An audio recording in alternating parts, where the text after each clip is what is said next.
წულუკიანის კომისიაზე გამოუცხადებლობისთვის გიორგი ვაშაძეს 7 თვით პატიმრობა მიესაჯა. გადაწყვეტილება მოსამართლე ნინო გალუსტაშვილმა რამდენიმე წუთის წინ გამოაცხადა. ისრაელსა და ირანს შორის ცეცხლის შეწყვეტის შეთანხმება ოფიციალურად ამოქმედდა. გვიან ღამით ტრამპმა დაწერა, რომ სანამ შეთანხმება ძალაში შევიდოდა, მხარეებს თავიანთი ფინალური მისიები ჰქონდათ დასასრულებელი. დღეს დილით კი ამერიკის შეერთებული შტატების პრეზიდენტმა ცეცხლის შეწყვეტის შეთანხმების ოფიციალურად ამოქმედების შესახებ განაცხადა. შეთანხმება დაადასტურა ისრაელმაც. ცეცხლის შეწყვეტის შეთანხმების ოფიციალურად ამოქმედებამდე ირანმა ისრაელის ქალაქ ბეერ-შევას მიმართულებით რაკეტები გაისროლა. დაიღუპა სუმცირე 3 ადამიანი.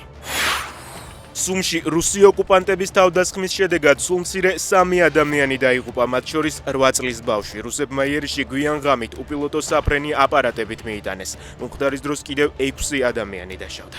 ოკუპანტები ღამით თავს დაესხნენ ხარკოვსაც, დაშავებულია 5 ადამიანი.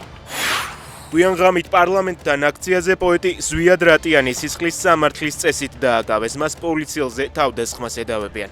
რატიანს ბრალის დამტკიცების შემთხვევაში 4-დან 7 წლამდე პატიმრობა ემუქრება. პოლიციის ხელი გააჩნია.